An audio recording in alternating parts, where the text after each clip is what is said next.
ABC One Television. ABC One Television. ABC One Television. Le leader en actualité. Bonjour, bonsoir fidèles internautes, fidèles téléspectateurs, partout besoin d'absolu à travers ABC One, la chaîne numéro 1 en Afrique. En tout cas, Neboyebi, Nenge Monsieur Lobby, analysons ensemble, Toye Lissousou, pour nous analyser Maï et tali politique à Wanambo Kanabiso. Toyebi que c'est depuis le 20 mai, Nde Yabi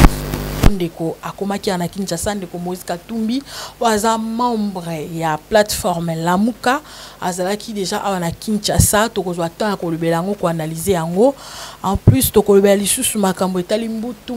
na IDPS elokoni les simbate jusque là parce que Ndeko fils Mukoko abeta makili surtout aboya ki à kota kuna na siège na bango ya IDPS Tokolubeli sous gouvernement ya Sika Oebimi awana RD Congo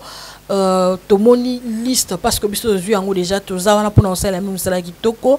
mais ba reconduire ba membre to ba FCC atteint 95% baza reconduit na gouvernement oyo ezani ni ezakaka gouvernement ya Kabila les continuer FCC to ndenge to bilango tout au long ya émission na biso en tout cas pour une fois na pesi mbote belé ba internet na biso nyonso bolinga kolanda ba émission ya politique awa na ABC One to tout à l'heure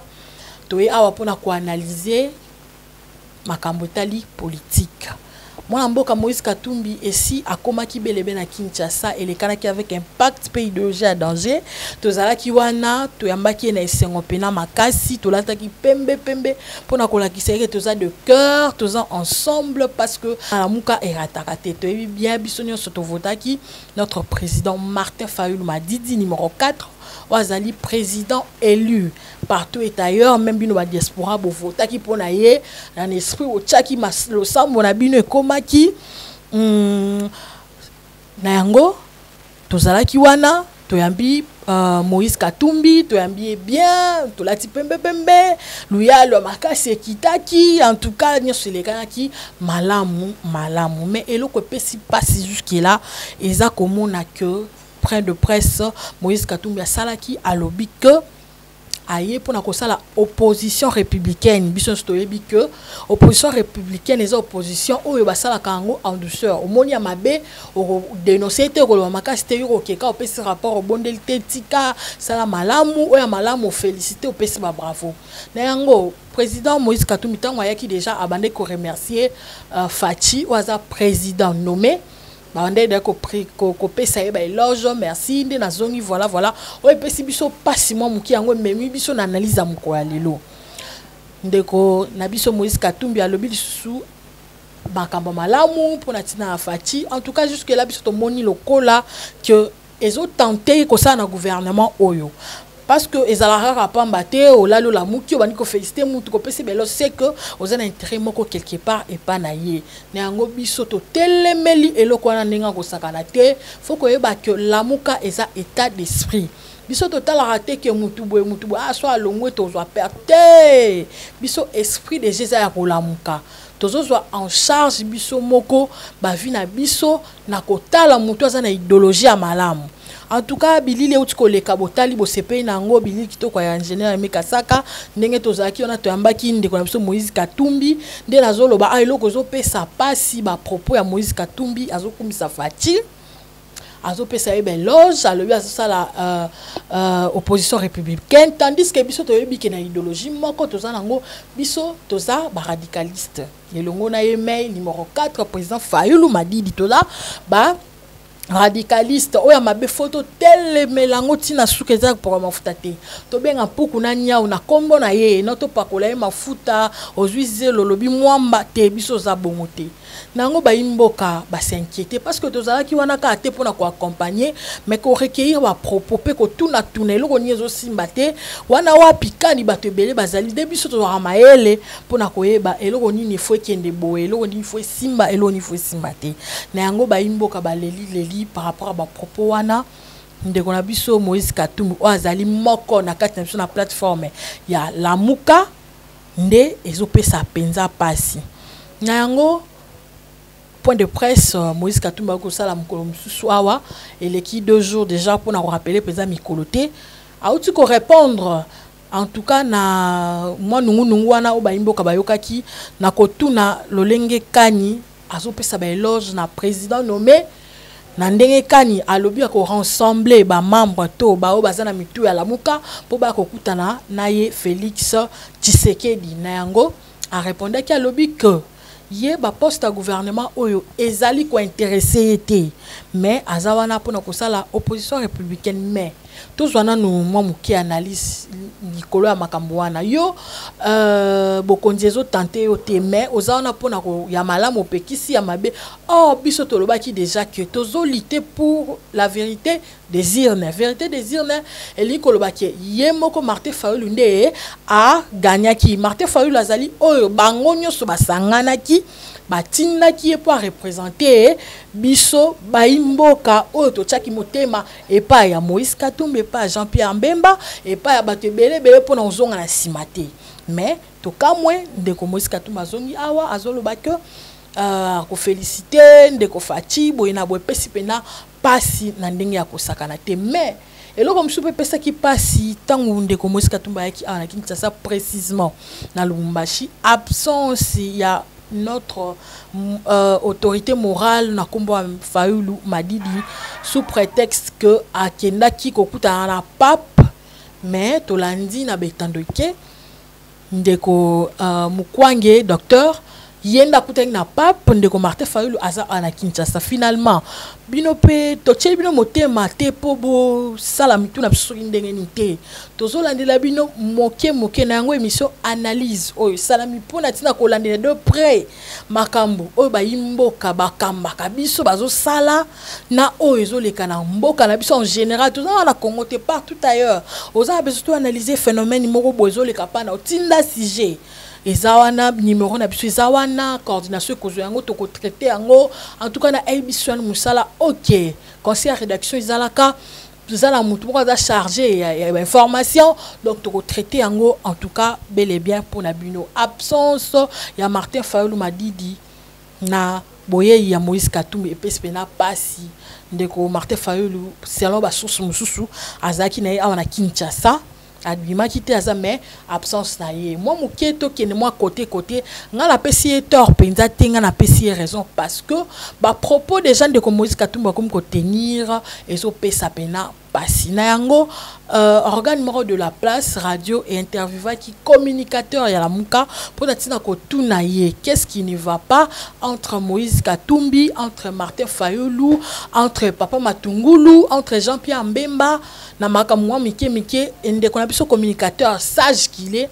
ndauti koloba ke na makambo oyo ndeko na biso Moïse Katumbi azo sala na ko féliciter na ko luka kokutana na ye na ba propos soki ndenge nini ezali kokende hors déontologie ya makambo bayokana pona ke musikate tokati wana nouveau gouvernement ici ebimaki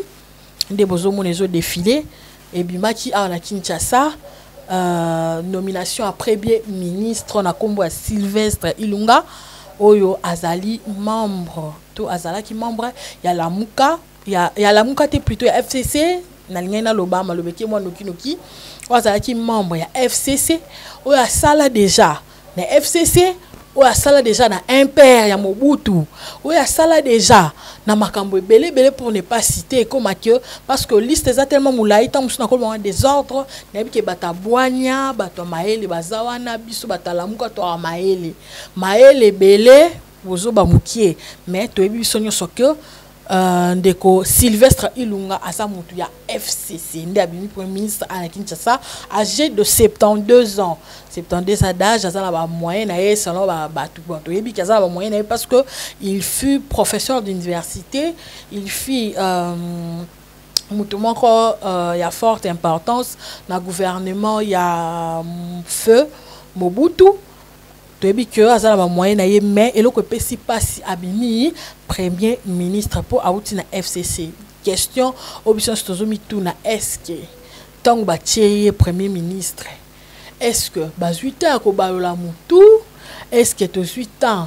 ya ko sala pena analyse est-ce que na Kinshasa ngo âge à pension ezara souté ba pensionné ba kina na âge nini 72 ans tabino moko atako taza makasi yango koleka ya Abraham En tout cas, pour une interrogation, Yende Aza, premier ministre Nabiso, on lui doit beaucoup de respect na papa place aux amis. Agende Simba Nangote par rapport à Andy Zalaga. Abimi, premier ministre Sylvestre Ilunga, Aza membre ya FCC, P. Nde toujours babino gouvernement ya sikesi babimisi yango batia en place mais ezo pesa pasi lelo toujours le belakaka oyo etali ezo pesa pasi na pasi Congo pasi yango nzambe ko silaka te pasi oyo. En tout cas nouveau gouvernement ebimi mais FCC na FCC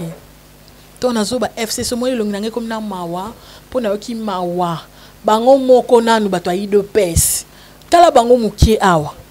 Mais bah FCC est belé. C'est-à-dire c'est que ton dimi puis on se trouve qui toujours d'avoir résolution dans kala coalition cash FCC et robota FCC. Or coalition cash FCC il fallait botter la biso likamususu peut-être AF soginini mais coalition cash FCC PCF provincial bango na bango donc bazata mesure te akobimisa 50% ma partisan na bango. Donc FC ça à 100%. Il y a donc et puis c'est passé en tout cas et là on y est aussi mbaté là on y est aussi mbaté le quoi ba noma ki bino balobi so ko moni so so vimba moi na so so vimba na nzungu c'est que maman nazali kolo ton dimi na biso ke maman na bino kabila azato papa na bino kabila azakuna ko vimba ayibino bozo vimba na se tozo mona bilembo en tout cas et ça passe en tout cas politique en gros to éviter en tout cas to éviter et puis ça passe nango to sani mais biso to ko lité kaka to ko lité vérité des îles ne to ko kenango lelo kaka président biso Martin Fayulu lo bakara ha to zawana nanzela balobi o biso to konda est-ce que ngana za ko konda o to konda so licence ka toyo to kimi to ko kaso to lobi la muka eza état d'esprit esprit à mutu bakanga ngote esprit à mutu eza esprit na yango to kolite tina suka to mwango tina suka na yango to beleli ne to utiko be la première partie président Moïse Katumbi zonga na nzela population na posa na yo la muka ezali plateforme moko ya boyo kanino ya bokabwani to baki to kobela lisusu likambo etali bopanza na IDPS eloko nini biloko nini yango bino so biloko nini endizo simbate zo simbate eko simba ndenge nini o simba ndenge nini ukani na ndoki oyo yo yebite bien ndoki oyo yebi suite nango eza nini akolamba ona nzungu so alambi makolote aolamba maboko IDPS eza ya kokabwana IDPS o eza na limité entre 10e na 11e option to yebi eza ya kokabwana eza ya kopanzana bazo wela hiérarchie na ndenge kosakala te moko oyo batikaka lokola autorité morale na bango ye wana komi président de la République mais si quand yo parti o auta sika bimeli a ko tchaki mete mbutu ndeko fils mko ka boya maki kokota na parti na bango parce que azo déclaré balande la procédure normale ndenge sale makaba nommé président si par la jurisprudence il a nommé un président d'intérim. Ce n'était pas pour que ce président se maintienne. Mais ce président était corrompu. Kabound était corrompu. Bon, il y a des griefs. Il y a kaka, na cadre, ya Kabound, na idée que Abouma partie du peuple absorber l'élu de peste comme les palous. Kabound n'est plus avec nous.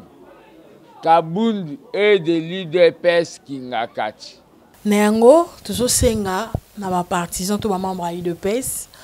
Bozonga ndenge bozalaki mbutu to boyi tozo boya ndenge mbutu. En tout cas, boza déjà na pouvoir en tout cas. Bosala de votre mieux toujours kimi eza soute ko panza na kokima ndenge bo utu kusala ndeko na biso fils mukoko ko menacer à kota na parti te or aza na ba droit na ye pour na tina ko réclamer hiérarchie au sein il y a parti en tout cas makambo ko lobeze belé mais le temps nous est cher na yango na opesa mino rendez-vous à très bientôt to ko kutana juste pour na analyse mususu na yango je dis merci à ma patronne à maman Chantal Ayao merci pour la confiance pour fidélité lisusu. Merci à Montréal Aimé Kasaka ba Billy le loba na bosanité coach principal Vasco leader ou mela na ngwende na une assistance veut dire ta petit na e coaché na plateau et ça la ka foi bien la bosanité mon vieux que j'aime bien Blaise Tsaka kuna na Paris papa na Nathan balobi papa na Nathan de Makambo grand merci na yo merci à Dadi Mbenga coaching toujours babi politique on te lango de près hein batondi na place osana bosanité bino so bolinga nga mingi appelez-nous tinda ba subjection na yo surtout kobo sanate abonnez-vous massivement na ABC One parce que la chaîne numéro 1 en Afrique où les autres sala mambo bat balinga mambo elengi. Quant à moi je vous dis au revoir et na kobo sanate ceux qui na kiebo sans dire grand merci à notre coordonnateur Jimmy Boembe. Grand merci à vous. Quant à moi, je vous dis au revoir. On se retrouve au prochain numéro. Bye. ABC One Television. ABC One Television. Le leader en actualité.